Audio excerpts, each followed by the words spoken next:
తడబడిన తల వంచలేదు, తలపడింది కలపడింది నిలబడింది, నిలిచి గెలిచింది. India is the new world champion.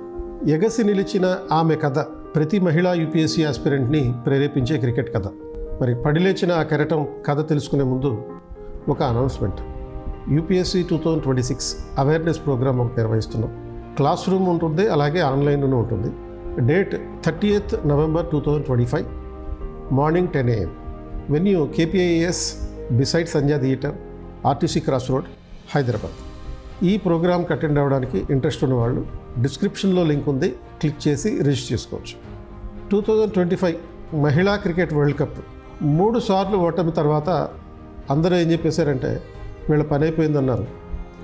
వంటింట్లో పని చేసుకోమన్నారు, ట్రోల్స్ చేశారు, వెక్కిరించారు. కానీ మన ఆటగాళ్ళు కేవలం మాటతో కాకుండా ఆటతో సమాధానం చెప్పారు. ఒక యూపీఎస్సీ ఆస్పిరెంట్ ప్రయాణం కూడా ఇలాగే ఉంటుంది. ఓటమి అంటే విజయానికి వ్యతిరేకం కాదు, అది విజయానికి మొదటి పాఠం. మన టీమిండియా 3 మ్యాచ్లు వరుసగా గ్రూప్ దశలో ఓడిపోయింది, కానీ వదిలిపెట్టలేదు.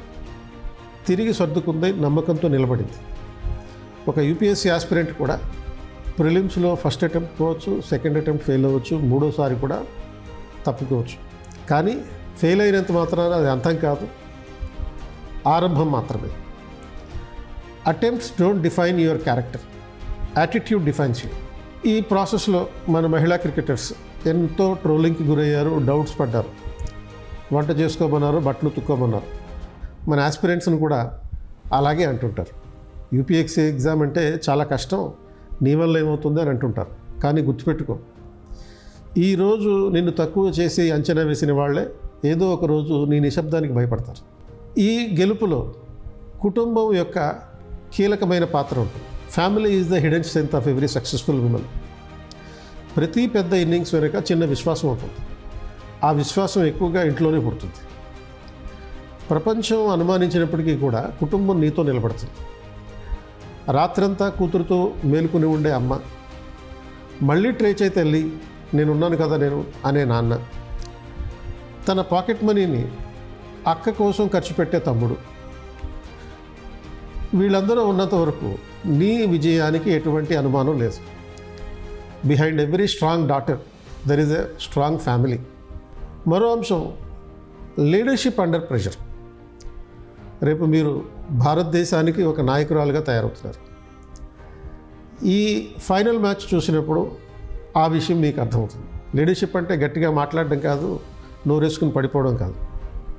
నీ కాలి కింద భూమి కుంచుకుపోతున్నా, ఆకాశం విరిగి నీ మీద పడిపోతున్నా హర్మన్ప్రీత్ కౌర్ లాగా స్థిరంగా నిలబడాలి.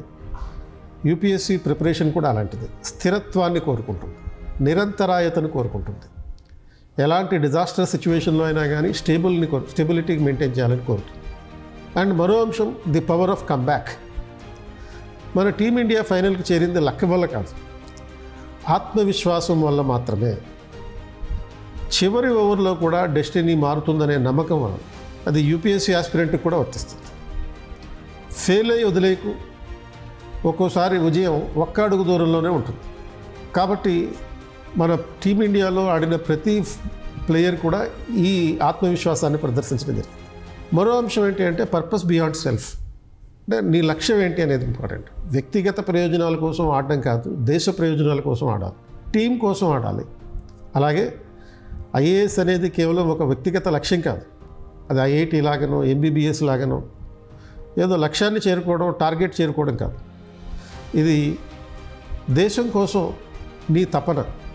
నిన్ను చూసి దేశం గర్విస్తుంది, నువ్వు IAS అయినాడు. నీ IAS అయితే అది కేవలం నీ ఒక్కదానికి మాత్రమే పరిమితం కాదు. నీ కుటుంబానికి గర్వకారణం, నీ ఊరికి గర్వకారణం, నీ రాష్ట్రానికి గర్వకారణం, నీ దేశానికి గర్వకారణం. ప్రతి ప్లేయర్ ఈ రకమైనటువంటి యాటిట్యూడ్తో ఆడడం జరిగింది. దీప్తి శర్మను చూస్తే మనకు ఆ విషయం తెలుస్తుంది. ఏ విధంగా తన వికెట్ని కూడా త్యాగం చేసి సెమీఫైనల్లో రోడ్రిక్స్ కోసం సెంచరీస్ మంచి బ్యాటింగ్ చేస్తున్నటువంటి రోడ్రిక్స్ కోసం తాను త్యాగం చేసుకున్నటువంటి పరిస్థితి. సో ఇటువంటి వ్యక్తిగత ప్రయోజనాల కంటే దేశ ప్రయోజనాలే ముఖ్యమని నిలబడ్డారు. అన్నిటికీ మించి ప్రతి విజేత వెనుక ఒక కోచ్ ఉంటాడు. గెలిపించడానికి కాదు, గెలిచే నమ్మకం కలిగించడానికి. అమోల్ మజుందార్ అదే చేసింది. స్కోర్ బోర్డు చూడకు, లక్ష్యం వైపు చూడన్నారు. వరుసగా 3 గ్రూప్ మ్యాచ్ల్లో ఓడిపోయినాడు. మొత్తం అందరూ ట్రోల్ చేస్తుంటే కోచ్ మాత్రమే ప్లేయర్స్ భుజం మీద చేయి వేశాడు, ముందుకి కదలమని చెప్పాడు, ఏ విధంగా ఎదురయ్యేటటువంటి రాబోయే లక్ష్యాలను చేరుకోవచ్చో చెప్పాడు. చేస్తున్న పోరాటం మీద మనసు లగ్నం చేయమని చెప్పిన వాడే మెంటార్. చెక్ ద ఇండియా మూమెంట్ని ఇచ్చిన వాడే మెంటార్. అలాంటి మెంటార్ కూడా యూపీఎస్సీ ప్రిపరేషన్లో మీకు అవసరం. అండ్ చివరిగా చెప్పేది ఏంటంటే, ఆమె క్రికెట్ ఆడలేదు, చరిత్రను తిరగరాసింది. నువ్వు యూపీఎస్సీ ప్రిపేర్ అవ్వట్లేదు, చరిత్ర సృష్టించబోతున్నావు. ఛాంపియన్ ఆఫ్ 2025 క్రికెట్ వరల్డ్ కప్లో అయితే నువ్వు 2026 ఛాంపియన్గా నిలబడతావు యూపీఎస్సీ రిజల్ట్స్లో. All the best.